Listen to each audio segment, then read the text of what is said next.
El libro de Romanos, capítulo 2. Y vamos a leer, para tomar el contexto, a partir del versículo 5 hasta el 11, aunque en la mañana de hoy solo vamos a estar exponiendo los versículos 6 al 11.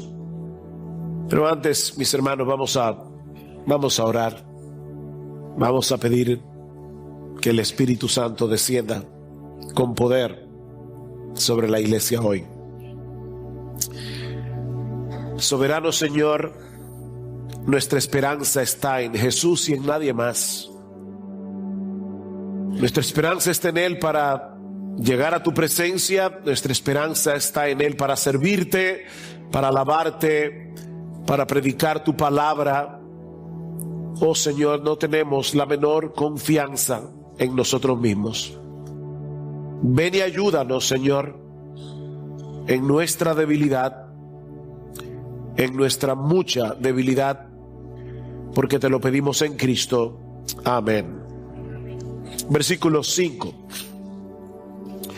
Mas por causa de tu terquedad y de tu corazón no arrepentido, estás acumulando ira para ti en el día de la ira y de la revelación del justo juicio de Dios, el cual, aquí está nuestro texto, pagará a cada uno conforme a sus obras. Lo mismo que vimos en Mateo 25. El Señor pagará a cada uno conforme a sus obras. A los que por la perseverancia en hacer el bien buscan gloria, honor e inmortalidad, vida eterna. Pero a los que son ambiciosos y no obedecen a la verdad, sino que obedecen a la injusticia, ira e indignación. Habrá tribulación y angustia para toda alma humana que hace lo malo, el judío primeramente y también el griego. Pero gloria y honor y paz para todo el que hace lo bueno, al judío primeramente y también al griego, porque en Dios no hay acepción de personas.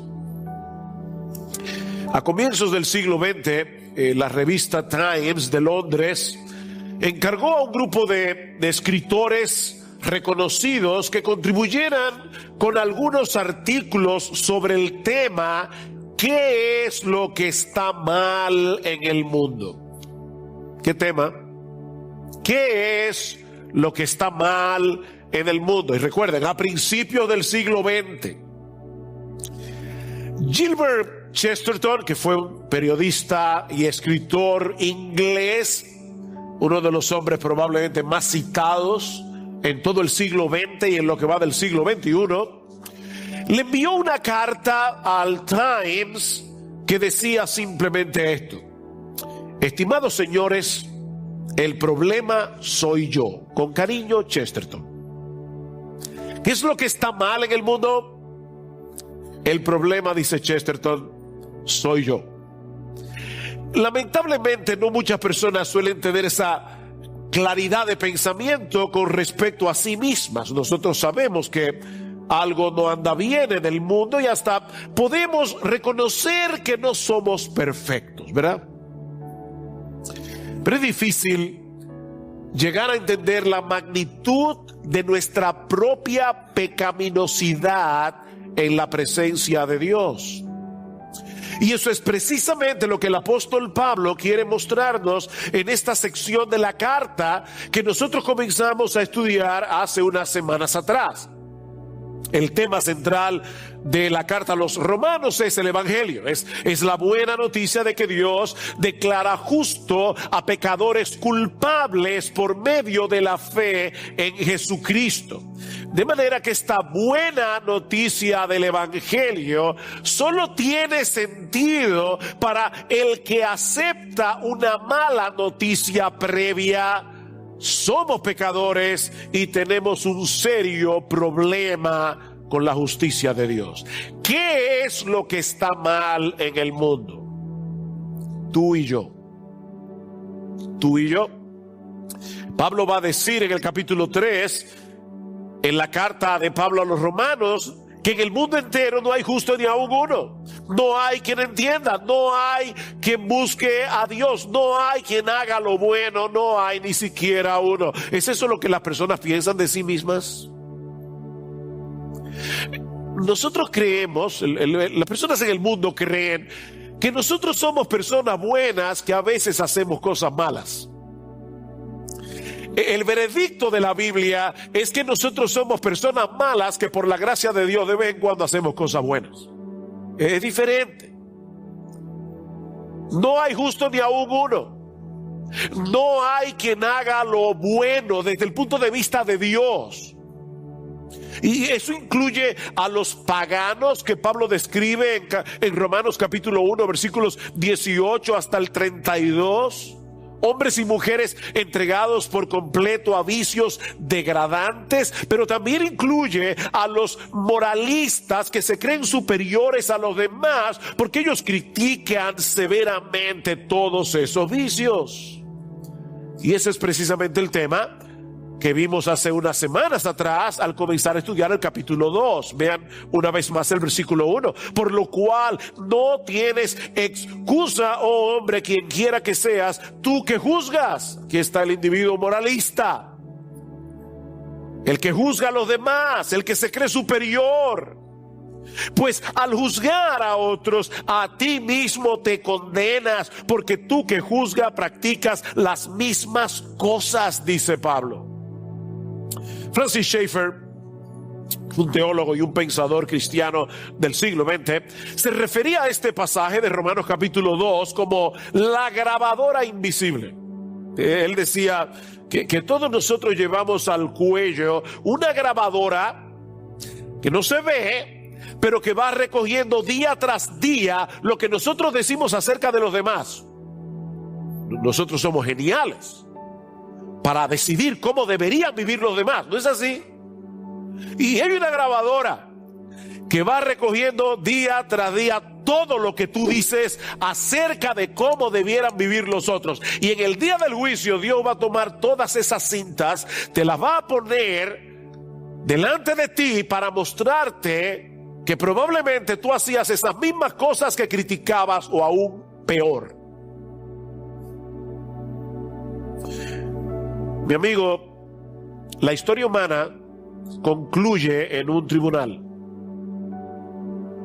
Eso es serio. La historia humana concluye en un tribunal.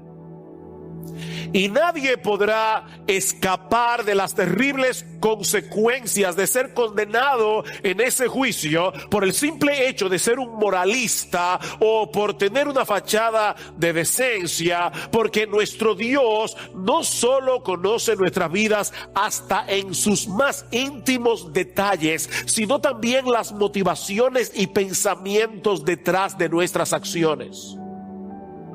Dios te conoce. Él mira a través de ti. Dice en Proverbios capítulo 15 versículo 3 que los ojos del Señor están en todo lugar, observando a los malos y a los buenos.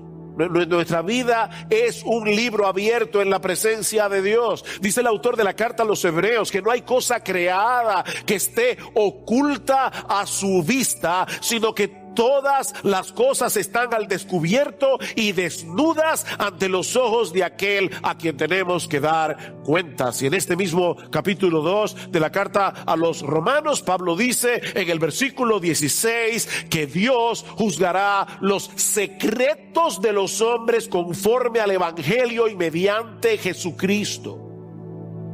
¿Tú oíste eso? Dios juzgará los secretos de los hombres.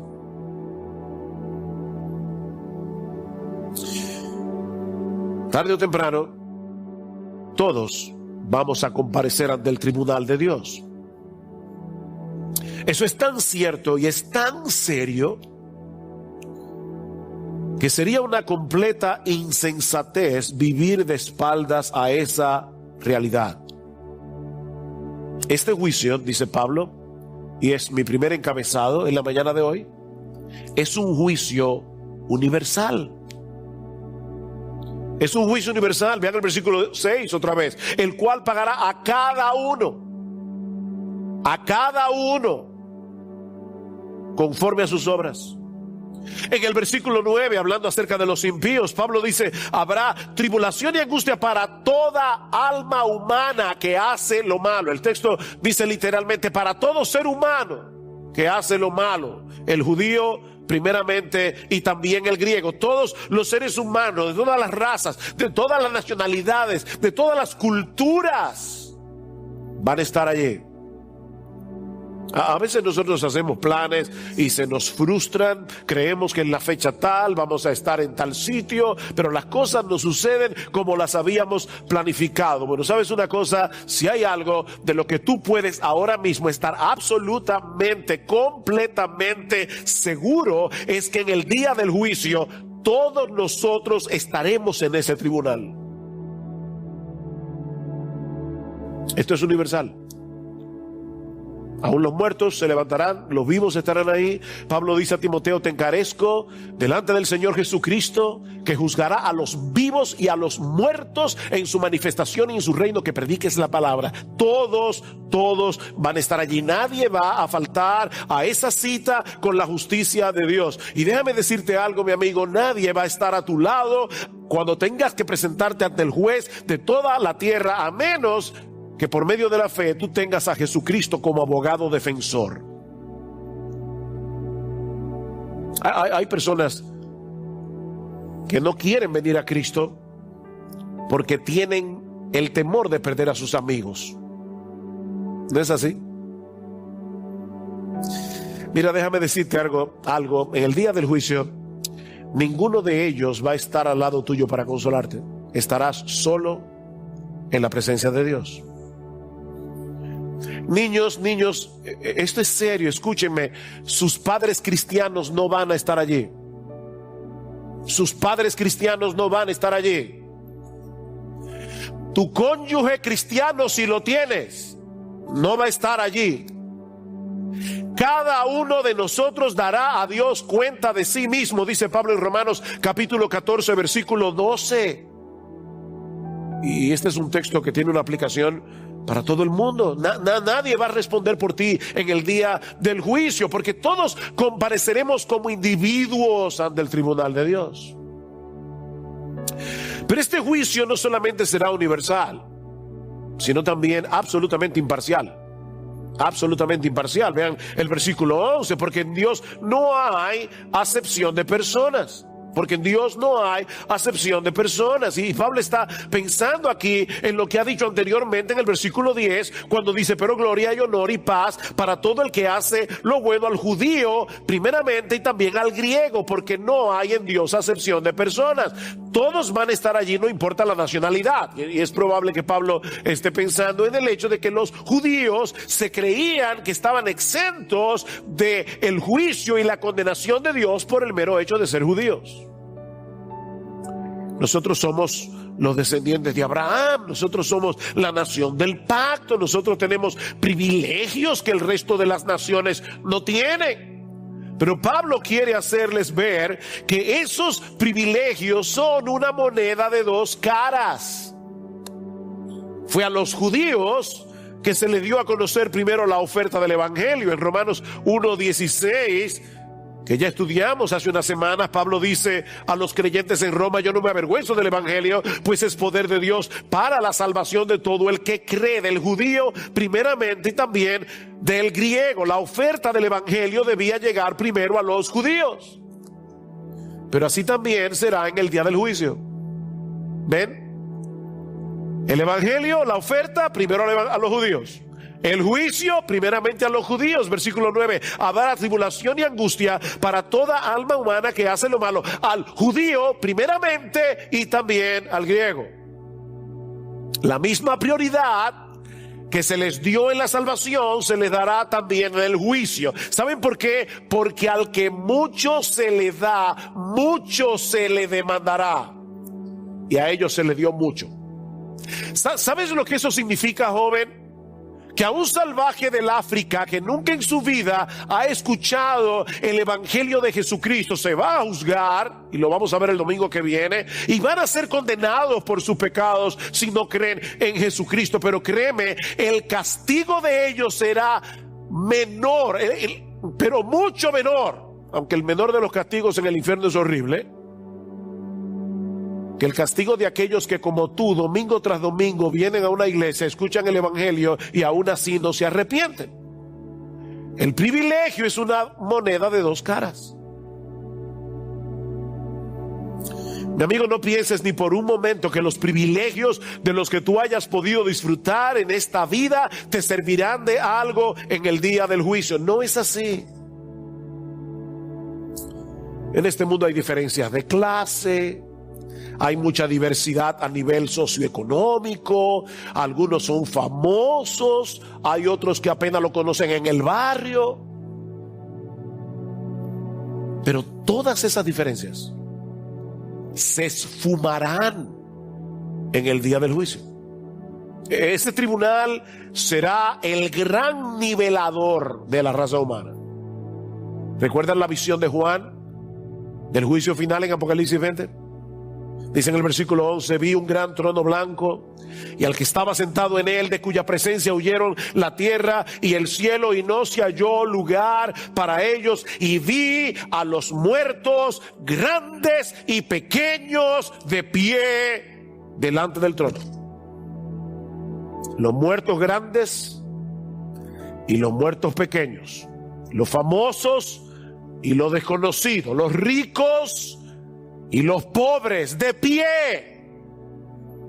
como acusados delante de Dios. Y los libros fueron abiertos, y otro libro fue abierto, que es el libro de la vida, y los muertos fueron juzgados por lo que estaba escrito en los libros según sus obras. ¿Oyeron? Según sus obras. Este juicio será universal, este juicio será imparcial, pero Pablo nos enseña también lo mismo que Juan nos dice en este pasaje de Apocalipsis: este juicio será por obras. Este juicio será por obras. Vean el versículo 6 de Romanos 2, el cual pagará a cada uno conforme a sus obras. ¿Se está contradiciendo Pablo aquí?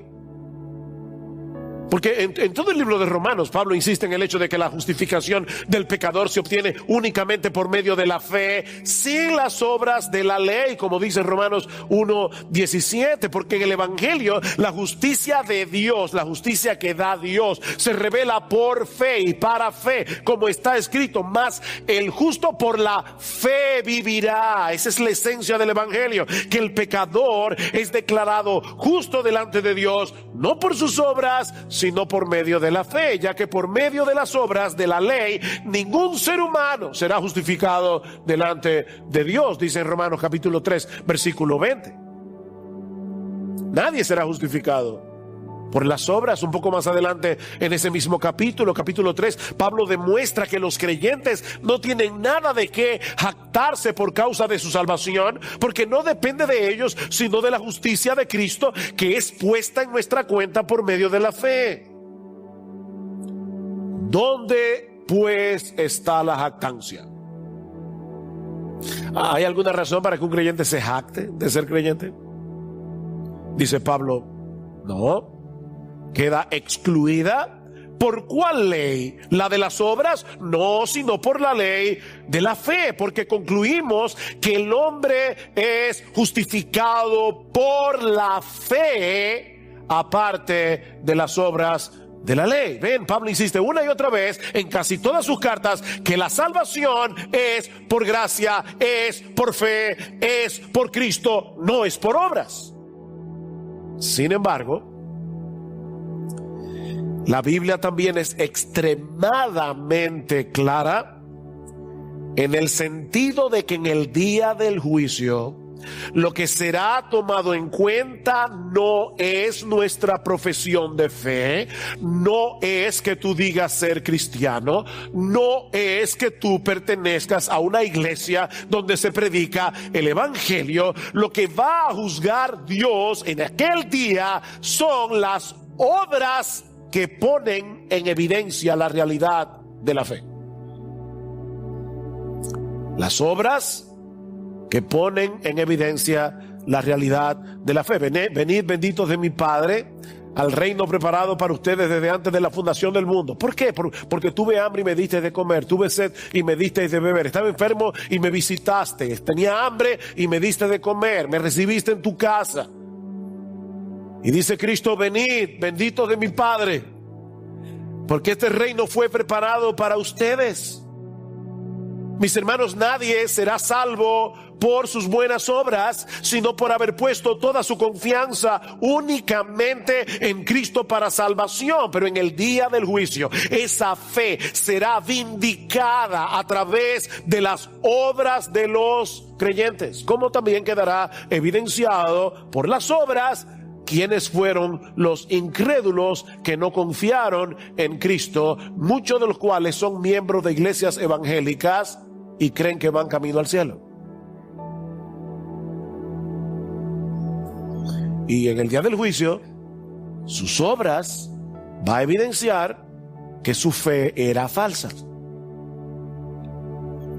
Muchos me dirán en aquel día: ¿recuerdan, Señor, Señor, en tu nombre echamos fuera demonios, en tu nombre profetizamos, en tu nombre hicimos muchos milagros? Y yo le declararé: nunca os conocí, apartaos de mí, hacedores de maldad. ¿Cómo se va a evaluar eso? A través de las obras. En Isaías capítulo 3, versículo 10 al 11, Dios le ordena a Isaías que le haga saber al justo que le irá bien, porque comerá del fruto de sus manos. Eso que el justo hizo va a ser recompensado. Pero ahora escuchen la otra cara de la moneda. Ay del impío. Ay del impío, le irá mal, porque lo que él merece se le hará. Lo que él merece. Mis hermanos, en este mundo las cosas parecen funcionar al revés. ¿Cómo es posible que en una encuesta el 89% esté en contra de la implantación de la ideología de género en la República Dominicana, pero nuestros gobernantes quieren secuestrar ideológicamente a nuestros hijos? ¿Y saben qué? A veces usan su poder político y su poder económico para imponer esas ideologías perversas, diabólicas, inmorales y faltas de sentido común. Aquí las cosas parecen funcionar al revés. Oh, mis hermanos, pero el día llegará cuando todas las cosas van a funcionar al derecho. Ese día llegará porque Dios se encargará, Dios mismo se encargará de que el justo reciba la recompensa de sus manos y que al impío se le dé lo que merece. Yo he dicho muchas veces y lo voy a seguir repitiendo aquí en el púlpito: de verdad, miren, si no hubiera un juicio final donde cada uno reciba lo que merece, esta vida es una broma muy pesada. Pero hay un juicio. Hay un juicio. Jeremías 17:10. Yo, el Señor, escudriño el corazón, pruebo los pensamientos para dar a cada uno según sus caminos, según el fruto de sus manos. ¿Ven el punto? Seremos juzgados no según la fachada de decencia que nosotros podamos mostrar a los demás. No será sobre la base de nuestra religiosidad. Nuestro Dios escudriña el corazón. Nuestro Dios prueba los pensamientos, dice Jeremías. Él conoce perfectamente lo que de verdad somos, lo que tú y yo somos de verdad, y que va a evidenciarse a través de lo que hacemos. Por eso dice el texto: para dar a cada uno según sus caminos, ¿ven? Y para dar a cada uno según el fruto de sus obras. Según el fruto de sus obras. Y no piensen ni por un momento que esta enseñanza es exclusiva del Antiguo Testamento. En Mateo capítulo 16, versículo 27, el Señor Jesucristo dice que el Hijo del Hombre vendrá en la gloria de su Padre con sus ángeles y entonces pagará a cada uno conforme a sus obras. Eso es Cristo hablando. El mismo que va a morir en una cruz para que los hombres sean salvos al poner su fe en Él. Él mismo dice: cuando yo venga en mi gloria, los hombres serán juzgados según sus obras.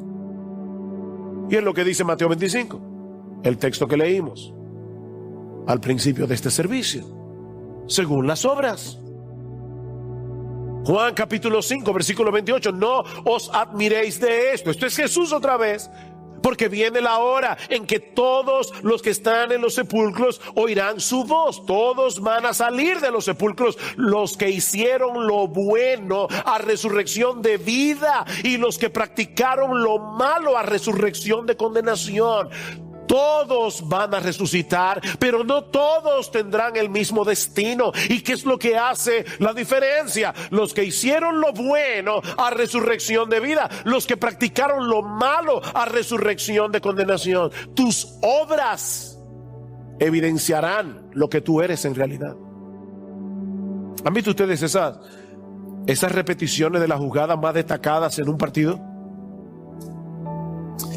Después que pasa la acción, nosotros podemos verla otra vez desde ángulos diferentes para que podamos apreciar mejor la jugada. ¿Han visto eso? Bueno, eso es precisamente lo que va a suceder en el día del juicio.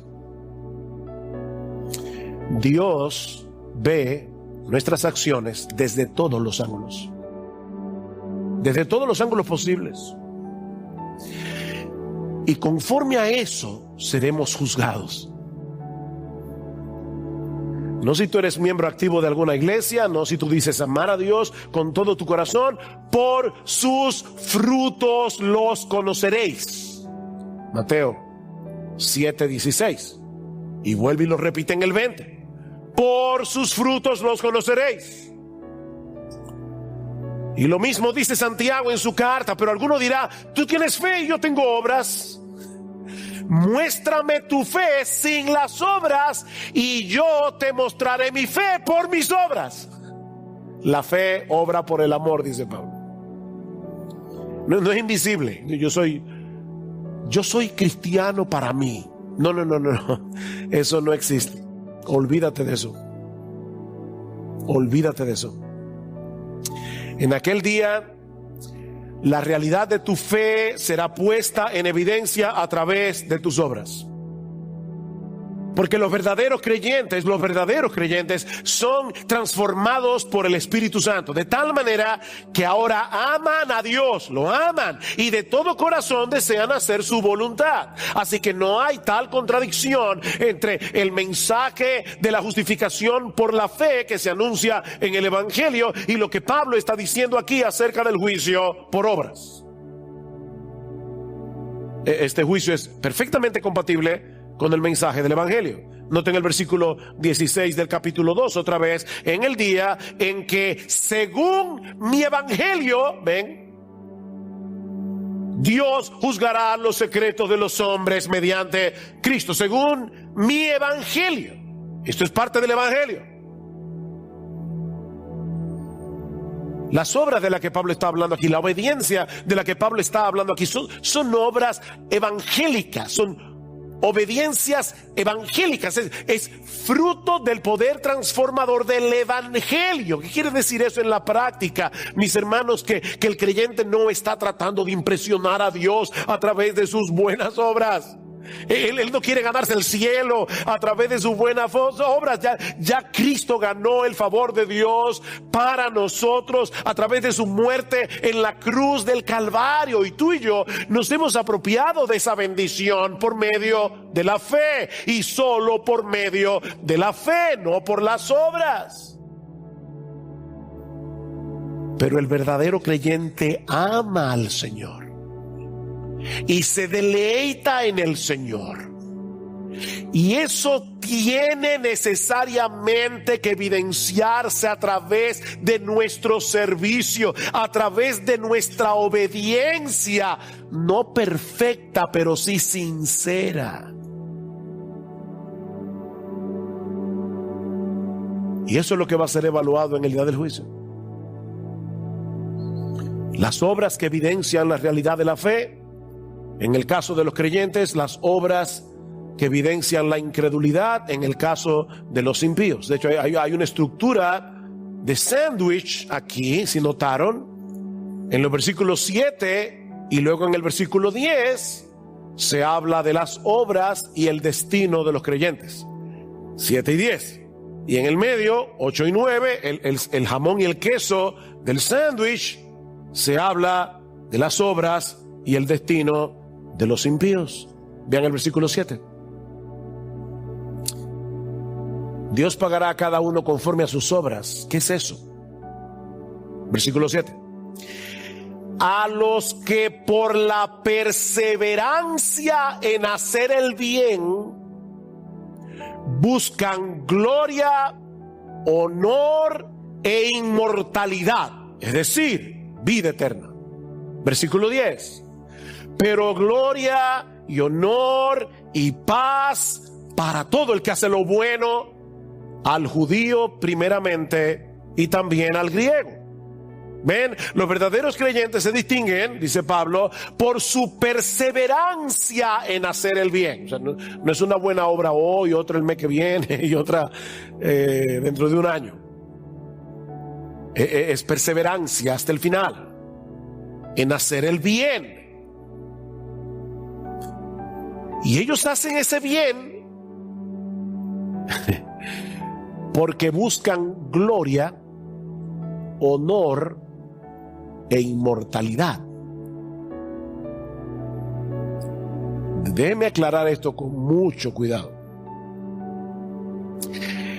La idea no es que los creyentes van a llegar a la gloria por causa de sus buenas obras, por hacer el bien. No. Lo que Pablo está diciendo, recuerden que ya él pasó por Romanos 1, 16 y 17. Lo que Pablo está diciendo es que habiendo sido ya salvados mediante la fe, estos creyentes van detrás de las recompensas que Dios promete para todos los que hacen el bien.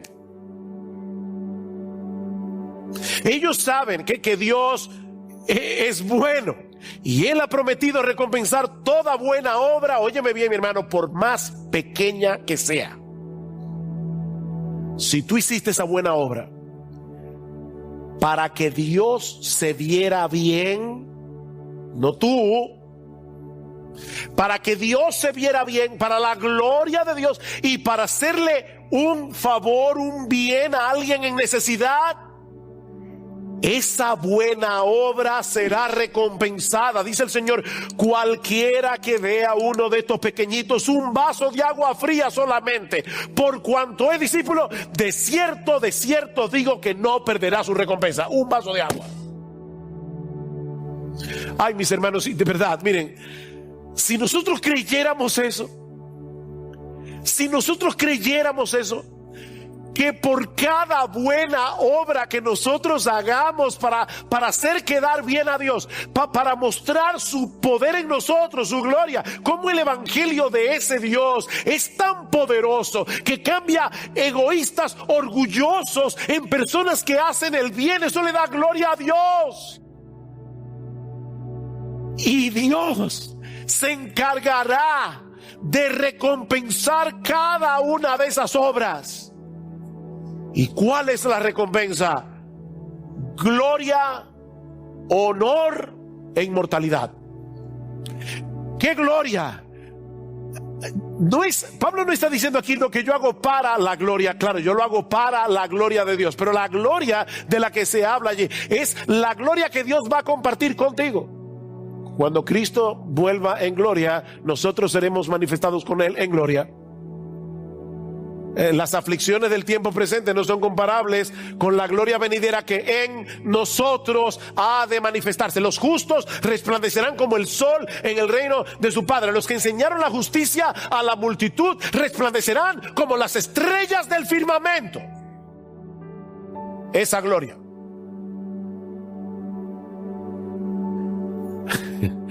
Los creyentes verdaderos no son personas que dicen: no, a mí no me interesa la recompensa. No, a mí sí me interesa la recompensa.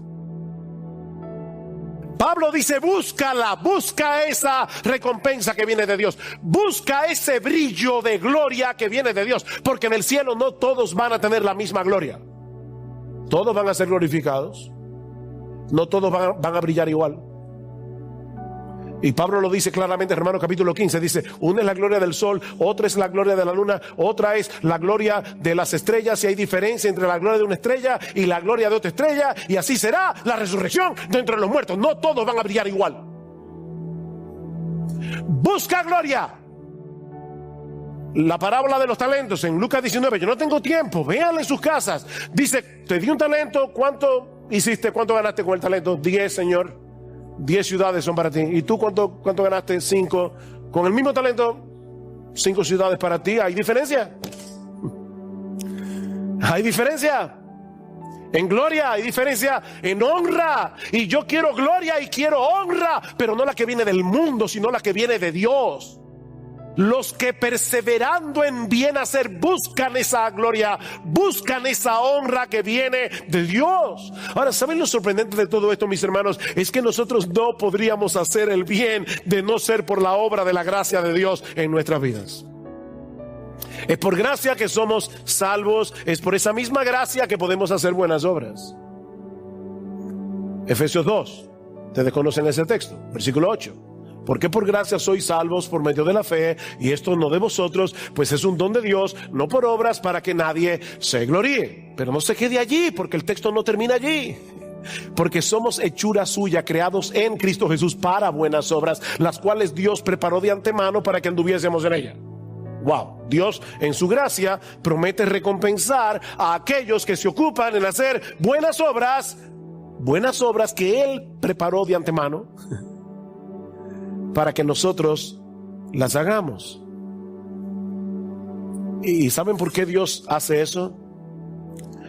Porque esas buenas obras no las hacemos en nuestras propias fuerzas, sino por causa de nuestra unión con Cristo. Somos hechura suya, creados en Cristo Jesús para buenas obras. Esas buenas obras ya no las estamos haciendo en nuestras propias fuerzas, para nuestra propia gloria, para llamar la atención sobre nosotros mismos. La estamos haciendo en unión con Cristo, en la fuerza que viene de Cristo, por el poder del Espíritu de Cristo que mora en nosotros, de manera que nuestras buenas obras, aunque imperfectas, son aceptables y son agradables delante de Dios por causa de la perfección de Cristo que ha sido puesta a nuestra cuenta por medio de la fe. Hoy es Día de las Madres.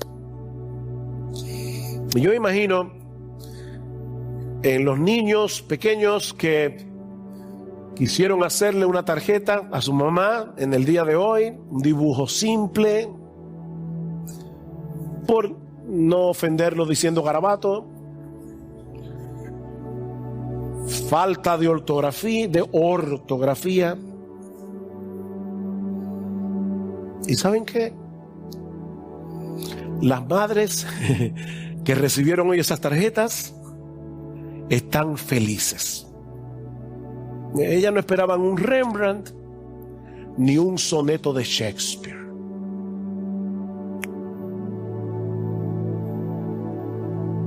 Están felices con su tarjeta, porque son la expresión de un niño o de una niña que quiere agradar a su mamá. Bueno, mis hermanos, así recibe Dios nuestras buenas obras. La sangre de Cristo perfecciona el dibujo, el garabato nuestro, y la sangre de Cristo corrige todas las faltas de ortografía. Es un corrector perfecto. Nuestro Padre Celestial se goza en nuestras buenas obras, porque no las hacemos para ganar mérito delante de Él. No es una obediencia servil. Aquí estoy yo viendo a ver si me pongo frío con Dios, a ver si no me castiga. No es ese tipo de obediencia servil. Nosotros servimos a Dios con la conciencia de que ya fuimos aceptados y ya fuimos favorecidos únicamente por causa de Cristo. Y esos creyentes ya aceptados, ya perdonados, anhelan escuchar ese bien, buen siervo y fiel cuando lleguen al cielo. Ellos anhelan eso, porque a final de cuentas esa gloria y ese honor se traducirá en una mayor gloria para el Dios que nos llamó, que nos transformó y que nos capacitó para hacer buenas obras. Por eso nos van a dar coronas que tiraremos después a los pies de Jesús. Porque es Cristo el que recibe la gloria por causa de nuestra gloria. Porque si no fuera por Él, ni estaríamos en el cielo, ni pudiéramos hacer buenas obras. En el día del juicio, los verdaderos creyentes serán evidenciados porque perseverando en hacer el bien, buscaban intencionalmente esa gloria, ese honor y esa inmortalidad que vienen de Dios. Tú estás buscando eso. Tú quieres ser grande en el reino de los cielos. Tú quieres recibir una mayor gloria, poder reflejar una mayor gloria de Jesús en el reino de los cielos. ¿Tú quieres eso? Mi hermano amado, tú vives con esa conciencia. Señor, yo quiero esa recompensa. Yo quiero perseverar en hacer el bien. Yo voy a usar los recursos, los talentos, el dinero, mi casa, lo que tú me des, todo lo que yo pueda con la oportunidad que yo tenga para hacer el bien. Porque yo busco gloria. Yo busco gloria. Yo quiero gloria. No dale al mundo, no. Yo quiero la gloria que viene de Dios. De ahí el contraste con los impíos. Vean ahora el sándwich, versículo 8. Pero a los que son ambiciosos y no obedecen a la verdad, sino que se complacen, obedecen a la injusticia. ¿Recuerdan? Romanos 1:18, la ira de Dios viene desde el cielo contra toda impiedad e injusticia de los hombres que detienen con injusticia la verdad. Es lo mismo que está diciendo Pablo aquí. Pero a los que son ambiciosos y no obedecen a la verdad, la palabra ambicioso significa literalmente egoístas ambiciosos. A los que son unos egoístas ambiciosos y no obedecen a la verdad, sino que obedecen a la injusticia, ¿qué vendrá sobre ellos? Ira e indignación. Habrá tribulación y angustia en el infierno por los siglos de los siglos para toda alma humana que hace lo malo, al judío primeramente y también al griego. Uy, esto es fuerte, hermanos. Estos individuos no tienen tiempo para hacer las buenas obras que el Señor describe en Mateo 25. ¿Recuerdan? Entonces dirá también a los de su izquierda: apartaos de mí, malditos. Apartaos de mí, malditos, al fuego eterno que ha sido preparado para el diablo y sus ángeles. ¿Saben por qué? Porque tuve hambre y no me disteis de comer. Tuve sed y no me disteis de beber. Fui forastero y no me recibisteis. Ustedes no tuvieron hospitalidad. Estuve desnudo y no me vestisteis. Enfermo y en la cárcel y no me visitasteis. Estos hombres y mujeres estaban tan ocupados viviendo para sus propios placeres, viviendo para sus propios intereses, viviendo para su propia diversión, para su propia fama, para su propia riqueza terrenal, que no tenían tiempo para ninguna de esas cosas. No tenían tiempo. Excepto si al hacerlas de alguna forma eso repercutía en gloria para ellos mismos. Ahí en la cárcel, pero con el fotógrafo al lado, el cheque en el maratón, pero con el fotógrafo ahí.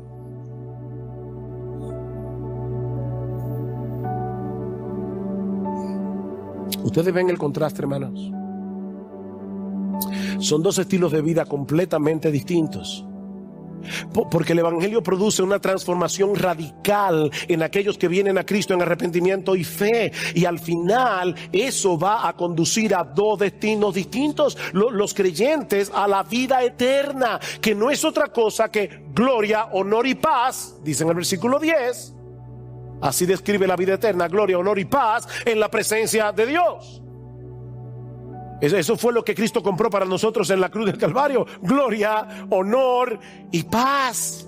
Y esa paz de la que se habla aquí no es una simple ausencia de problemas. No, mis hermanos, es el disfrute de una dulce y deleitosa comunión con Dios sin tener que experimentar nunca más la seducción del pecado. ¡Wow! ¡Qué bueno será eso!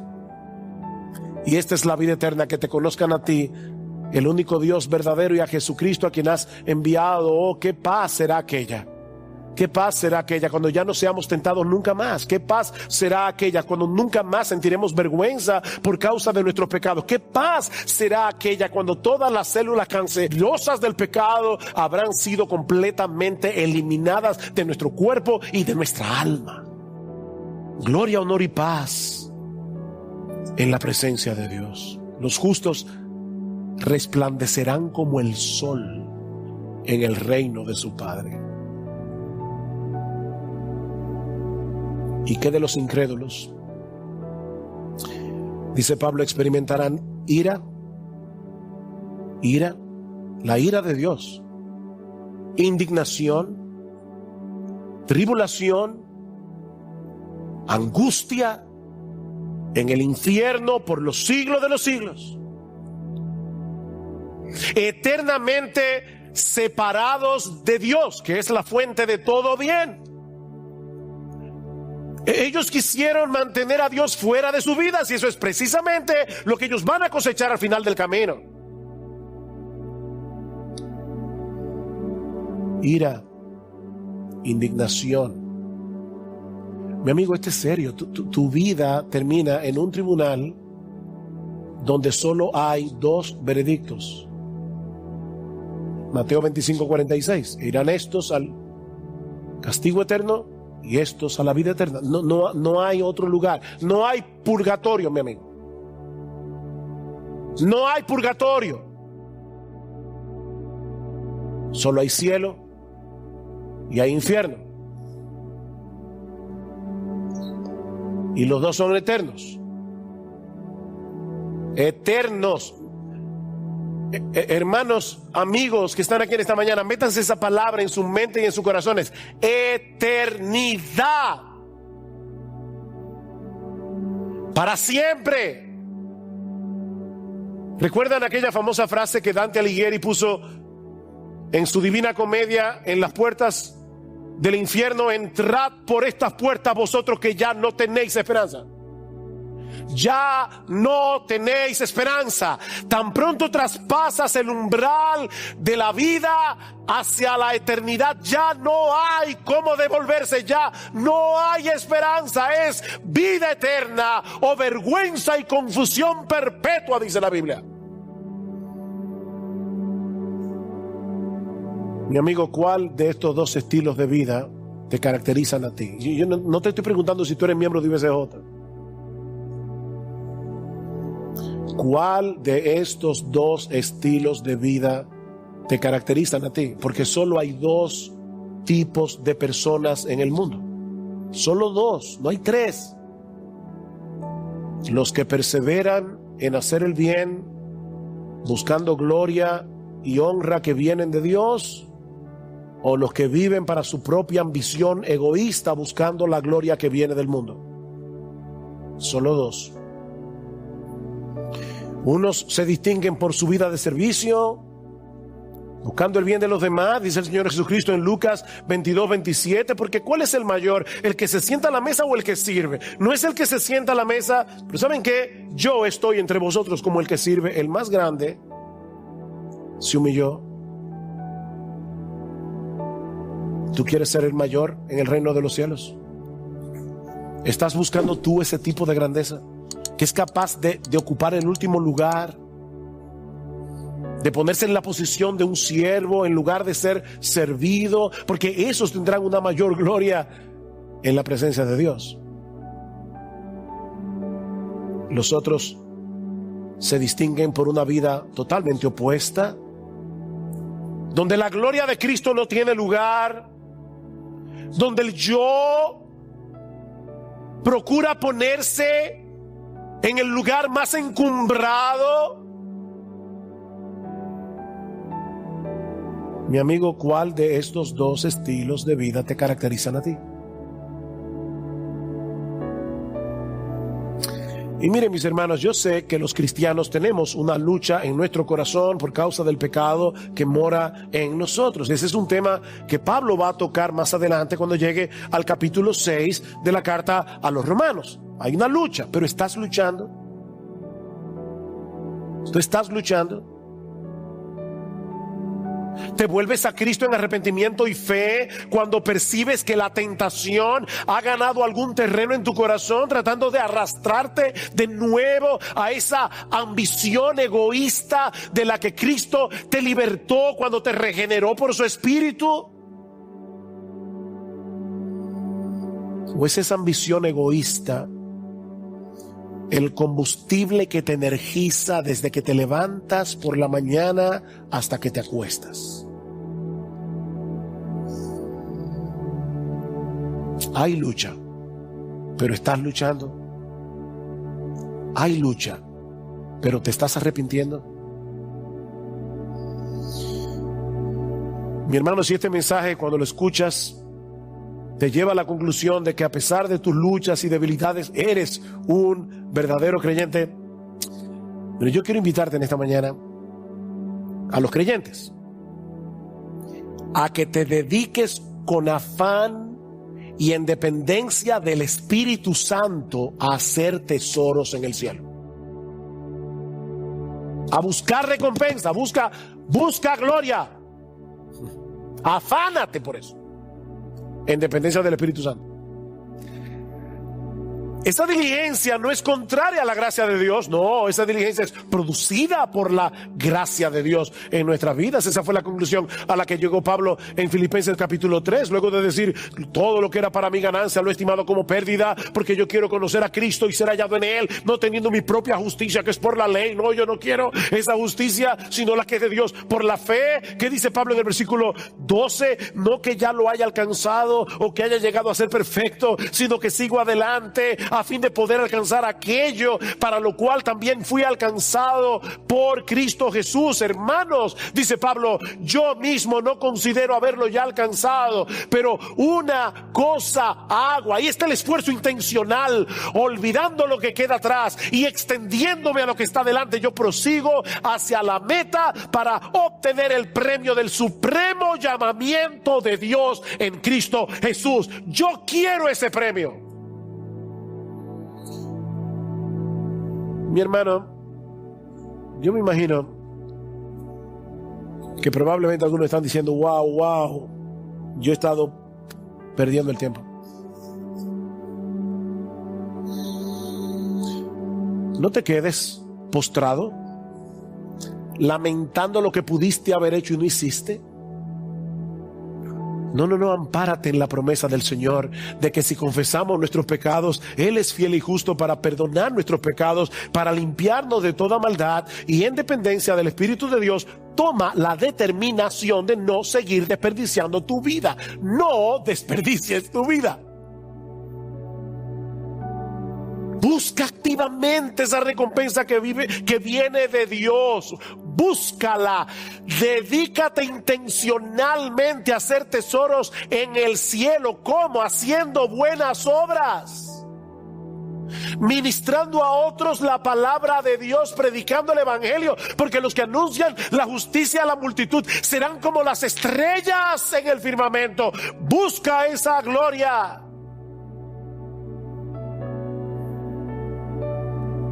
Corre esta carrera de la vida cristiana con la resolución de llevarte el premio, como dice Pablo en 1 Corintios capítulo 9 versículo 24. Dice: yo corro y me abstengo como un atleta porque yo quiero ese premio. Yo quiero ese premio. Ellos lo hacen por una corona de laurel corruptible. Yo lo hago por una corona incorruptible que el Señor Jesucristo me pondrá en la mano cuando yo llegue a la gloria. Yo quiero esa corona. Solo una vida pronto pasará. Solo lo que es para Cristo durará. Tú estás haciendo tesoros en el cielo. Tú estás perseverando en hacer el bien. Tú estás poniendo lo tuyo, tus energías, tus talentos al servicio de tu Señor y de tu iglesia. Pero si el estilo de vida que Pablo nos presenta en los versículos 7 y 10 no te describen a ti, mi amigo, yo quiero invitarte en esta mañana a que vengas a Cristo en arrepentimiento y fe. Nota que mi invitación no es a que a partir de hoy tú pongas todo empeño en hacer buenas obras. No, eso es como colocar la carreta delante del caballo. Mira, mi amigo, a menos que el Espíritu Santo te transforme, a menos que el Espíritu Santo te capacite con su poder, jamás podrás vivir a la altura de lo que Pablo está describiendo aquí. No vas a poder. La salvación es por gracia, es por medio de la fe en Jesucristo, no es por obras, para que nadie se gloríe. Dicho, ni siquiera los creyentes podemos alcanzar ese estándar a la perfección. Por eso tenemos que seguir confiando en Cristo día tras día, en la obra que Él hizo a nuestro favor en la cruz del Calvario. Y es esa confianza de que ya fuimos perdonados, de que ya fuimos aceptados en la presencia de Dios únicamente por causa de Él. Es esa convicción la que nos energiza para poder seguir haciendo buenas obras.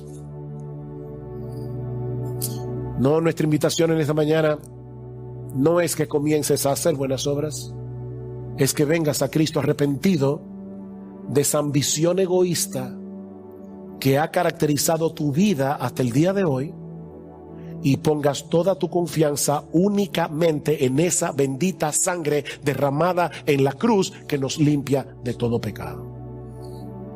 Justificados pues por la fe, tenemos paz para con Dios por medio de nuestro Señor Jesucristo, por quien también tenemos entrada por la fe a esta gracia en la cual estamos firmes y nos gloriamos en la esperanza de la gloria de Dios. ¿Cómo quiere el Señor que en este día tú puedas gloriarte en esa esperanza, habiendo puesto toda tu confianza en nuestro bendito Señor y Salvador Jesucristo, para obtener en Él el perdón de todos tus pecados y el don de la vida eterna únicamente por gracia, únicamente por medio de la fe?